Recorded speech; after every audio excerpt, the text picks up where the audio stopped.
How to answer oral defense questions? Well, the easiest response to that is with a good answer. And I'm going to give you 12 tips on how to give a good answer. First one is direct and to the point. Don't beat around the bush. Don't ramble on. Give the answer and be done with it. That doesn't necessarily mean be short with the faculty members or just give a 1 or 2 word answer. But if they ask you, what would you do differently? Then just give an example of what you would do differently and why you would do it. Don't go rambling on. In every instance, think of it as writing a paragraph. If you speak in more than 4 to 6 sentences, it's probably too much. There's very rare opportunities where you should be rambling on for more than 60 seconds or even 90 seconds, at the most, without being done. So try and keep your answers direct and to the point. Number 2, relate back to the research design. Keep in mind you're doing a research study. All the time, with the exception of a few areas, everything can be tied back to the research design. Why you fill in the gap in the literature the way you are? Well, after your analysis and you made that evaluation, you realize that a quantitative correlation design would be best to provide relationship type data for the users who are experiencing a problem to be able to lessen their problem. If you're being asked questions about the literature, of course you tie it back to the gap in the literature and then back to the research design. If somebody's asking you questions on why you were doing transcribed interviews, well, you can take that information and take it back towards that's part of doing qualitative research, is capturing the accuracy of what was given to you in the interview so you can process that data to answer the questions correctly. In most instances, a good tie back is important. Relate back or tie back to the research design when possible, because faculty are concerned with the research context and aspects of your dissertation research study. The more you can tie back to these areas of concern, the better you're going to be, and believe it or not, the less questions you're going to get. Relate back to the gap in the literature. Even in my answer so far to the last one, I relate to the gap in the literature. Keep in mind, we do a dissertation. It's a scholarly activity. We do that, in essence, to fill the gap in the literature. Once we identify the gap in the literature, we look to identify what kind of information is needed. Based on that information, we decide what kind of research method and design we need to collect data to produce that information. So you can tie content back to the literature in the aspect of your oral defense presentation. Reflect higher order critical thinking.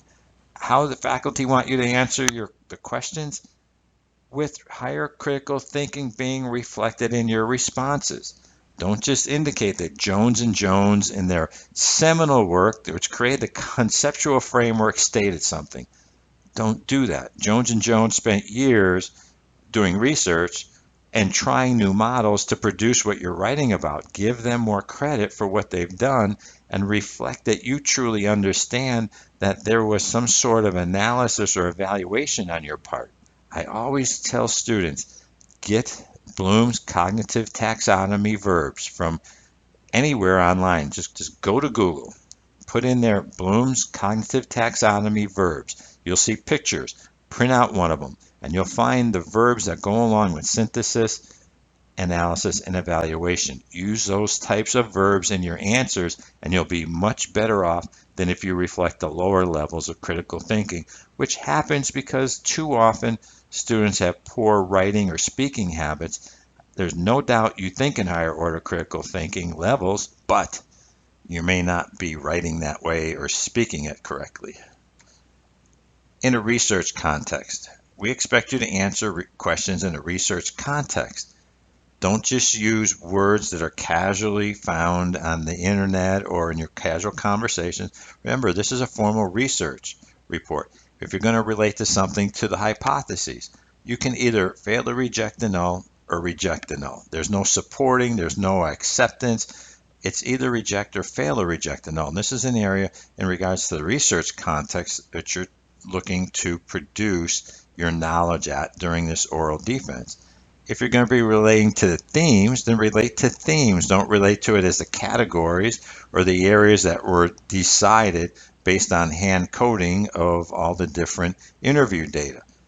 Use research terminology correctly. Chances are you wrote it correctly in your dissertation or in your proposal. Now just make sure you're answering with the research context. Just like tying it back to the research method and design. That's a research context. Keep in mind, this is a research study. Answer the questions with confidence. They expect confidence. They'll be like, well, they want answers like, well, I don't know. I never thought of that before. And you have to be confident. Even if you never thought about it before, then think about it real quick. Take a second, drink some water, and then ramble on with your answer. But we want to know that you're confident. You truly understand your work.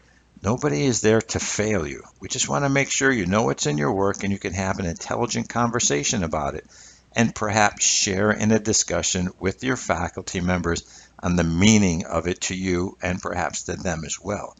But be confident. When you sit down to do your oral defense, you should say to yourself, man, I just did 3 or 4 years in a doctorate program. Before they did a master's degree, an undergraduate degree. I am smart. I just studied this topic that this dissertation is on for 2 or more years. I'm an expert at this point. Now, this doesn't mean you have to be arrogant or verbose in talking about yourself, but just have a sense of confidence that the faculty members have of you already. By the time you get to your oral defense, your faculty members will be so proud of you. They just want to have this opportunity with you to share with you some of the insights of your work. So be confident, because after all, everybody else is. Honestly.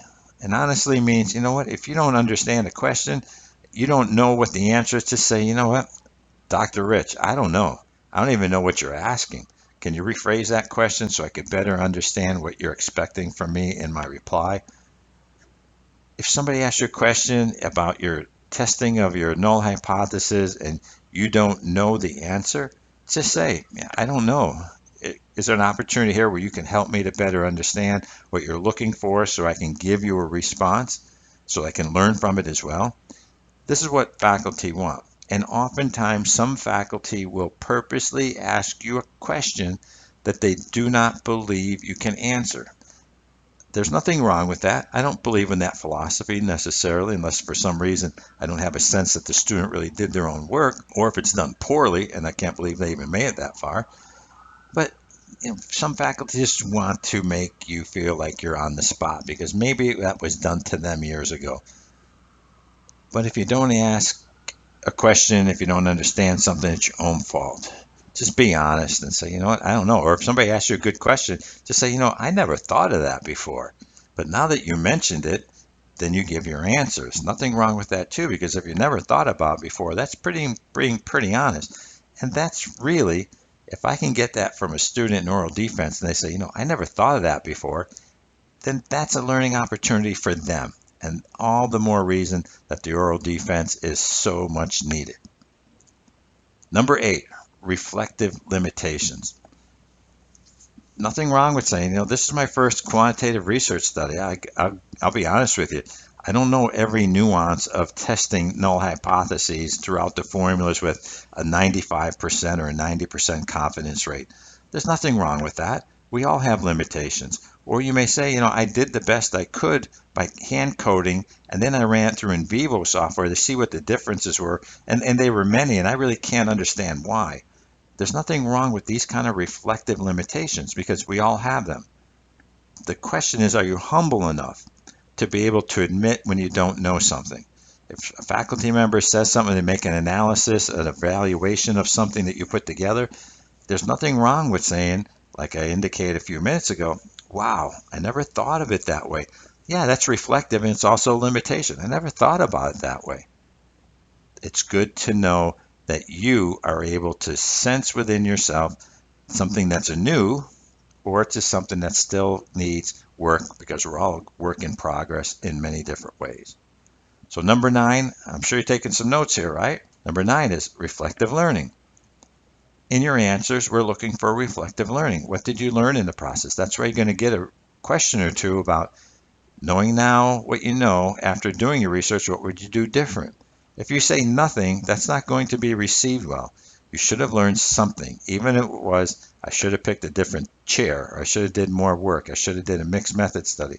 Whatever it is, we want to know that you're able to look at your work and assess it. If somebody says, what do you think is the biggest concern in regards to how your research questions were designed, or perhaps the lack of alignment, or how could they be better aligned to your interview questions? You know what? Just think about it and say, well, you went through the process, or you're planning to go through the process. Maybe, you know what? I did a field test of the questions. I only had 2 responses. I probably should have tried for another 2 or 3 because I really didn't feel comfortable with the first 2. You know, doesn't mean that you're ever going to have to go back and redo it. It just means that you assessed the situation and you saw something that could perhaps be done different. And therein lies an opportunity when you get these reflective learning questions that many times what comes out in the oral defense could still go into the dissertation, because you might want to make a recommendation for future research to indicate that these questions could be better tested in a field test with more research experts to get better alignment in the long run, because that would produce better data, which would produce better information. Number 10, wait for questions and comments before answering. So faculty expect you to wait for the question to be asked or any comments that are given before you interrupt them. You're an expert in what you're writing about, and what you're studying, and what your oral defense is about. We get that. But don't anticipate questions. Let the faculty have their due. Let them say what they want to. Oftentimes, they're going to lead in with a statement, give you a couple of things to think about, and then they ask you the question. Or they're going to ask you a question, and before you can answer it, they're going to then give you some supporting information. And they're going to say, then now answer it. Try not to interrupt faculty. So what do they expect from you when you answer your questions? Well, first thing, they want you to wait until the question's placed to you and then go ahead and answer it. So sometimes the best way to answer a question is not to answer it right away. And there's nothing wrong with if somebody asks you a question and you need a little time to think, just to say, you know, let me think on that a minute, or, you know, tell me a little bit more about why you're asking that question. Or I always tell students, if you get a question and you need to think about it, as soon as you get that question, just say, I'm going to take a drink of water here right now, and I'll answer your question. Just excuse me a second. You take a drink of water and you're thinking about it. You put your water down, even if you're not drinking water, you say you're going to do that, and it gives you a moment or two to reflect on the question and formulate your answer. There's nothing wrong with that. We do not expect that you're going to be like a robot, and every time we ask you a question, it's going to be right off the top of your head. You just wrote a complex document. If it's a proposal, it's probably 100 pages long. If it's a dissertation, it's 150, 200 pages long. We don't expect you to have the answer for everything off the top of your head and be able to give the answer just like that. There's times when we actually want you to think through the answer before you give the answer to make sure that it's logical or it's sequential or it's a true reflection of what you know or what you don't know. Number 11, sometimes we expect you to answer a question with another question. It could be something like, tell me more about that question you just asked me so I can get a better understanding for where you're going with that in regards to my work.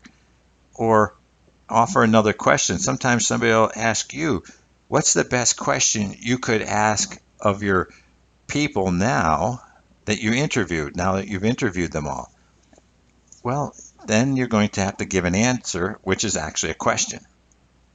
But oftentimes the best question is something that's going to extend the learning opportunity for you and for your committee members. Not to say that you're trying to quiz them, but oftentimes that question that says, could you reframe that question in regards to a certain framework?